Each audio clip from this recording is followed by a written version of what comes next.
नमस्कार किसान भाइयों, स्वागत है आप सभी का आपके अपने YouTube चैनल किसानों की पाठशाला में।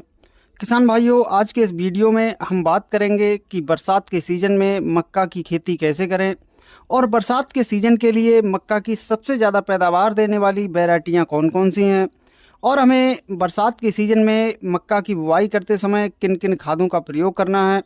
इन सभी के बारे में हम डिटेल में चर्चा करेंगे, तो आप वीडियो को लास्ट तक ज़रूर देखें ताकि आपको एक सही और पूरी जानकारी मिल सके। किसान भाइयों, मक्का की जो फसल है वो कम समय में और कम लागत में तैयार होने वाली फसल है, लेकिन किसान भाइयों, मक्का की खेती करते समय हमें कुछ बातों का विशेष ध्यान रखना होता है जो कि मक्का की खेती के लिए बहुत ही महत्वपूर्ण होती हैं। जैसे कि किसान भाइयों, यदि आप बरसात के मौसम के लिए मक्का की खेती करना चाहते हैं तो इसके लिए बलुई दोमट मिट्टी होनी चाहिए, क्योंकि बलुई दोमट मिट्टी में जल भराव की समस्या नहीं होती है।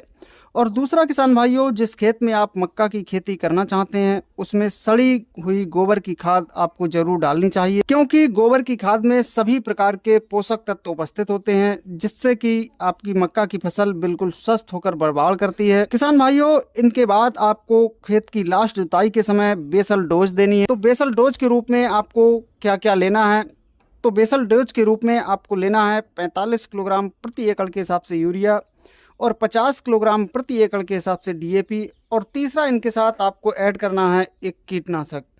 कीटनाशक में आपको लेना है 7 से 8 किलोग्राम प्रति एकड़ के हिसाब से कार्टाप हाइड्रोक्लोराइड 4% जीआर।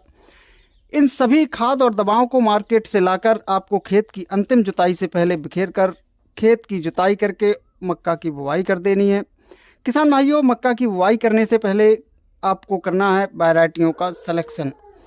किसान भाइयों, अब हम बात कर लेते हैं बरसात के सीज़न के लिए मक्का की टॉप वैरायटियों के बारे में। इनमें सबसे पहले नंबर पर हमने जो वैरायटी रखी है किसान भाइयों, वो है कावेरी सीड्स की KMH 8322। यह बहुत ही शानदार वैरायटी है। इस वैरायटी के बुआई के सही समय की बात करें तो आप इस वैरायटी की बुआई जून और जुलाई महीने में कर सकते हैं। यह वैरायटी लगभग 110 से 115 दिन में पककर तैयार हो जाती है। वहीं इस वैरायटी के उत्पादन की बात की जाए तो यह वैरायटी हमें लगभग 30 से 35 कुंटल प्रति एकड़ तक का उत्पादन निकाल कर देती है, तो आप इस वैरायटी का चयन कर सकते हैं। दूसरे नंबर पर किसान भाइयों, हमने जो वैरायटी रखी है वो है एडवांटा सीड्स की PAC 741। यह भी काफ़ी अच्छी और लोकप्रिय वैरायटी है। यह वैरायटी लगभग 100 से 110 दिन में पककर तैयार हो जाती है। वहीं इस वैरायटी की पैदावार की बात करें तो यह वैरायटी हमें लगभग 32 से 35 कुंटल प्रति एकड़ तक का उत्पादन निकाल कर देती है, तो आप इस वैरायटी का भी सिलेक्शन कर सकते हैं। किसान भाइयों, हमने जो अगली वैरायटी ली है वो है हाईटेक कंपनी की 5106। यह काफ़ी लोकप्रिय और फेमस वैरायटी है। इस वैरायटी की बुआई आप जून और जुलाई महीने में आसानी से कर सकते हैं। इस वैरायटी के पकने की समय की बात करें तो यह वैरायटी लगभग 110 से 120 दिन में पककर तैयार हो जाती है।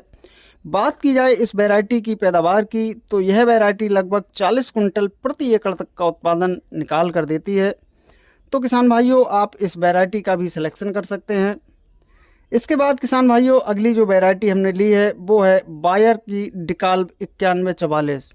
किसान भाइयों, बायर की डिकाल्ब 9144 यह वैरायटी भी बहुत ही शानदार और ज़बरदस्त उत्पादन देने वाली है। इस वैरायटी के पकने की समय की बात करें तो यह वैरायटी लगभग 100 से 110 दिन में पककर तैयार होती है। वहीं इस वैरायटी की पैदावार की बात की जाए तो यह वैरायटी लगभग 35 से 40 कुंटल प्रति एकड़ तक का उत्पादन निकाल कर देती है, तो आप इस वैरायटी का भी सिलेक्शन कर सकते हैं। तो किसान भाइयों, ये कुछ चुनिंदा विशेष वैरायटियां हैं जो कि बरसात के सीज़न में अच्छी पैदावार देने वाली हैं। आप इनमें से किसी भी वैरायटी का सिलेक्शन करके मक्का की बुवाई कर सकते हैं और अपनी मक्का की फसल से एक बेहतर उत्पादन ले सकते हैं। किसान भाइयों, जानकारी पसंद आई हो तो वीडियो को लाइक एवं शेयर ज़रूर करें।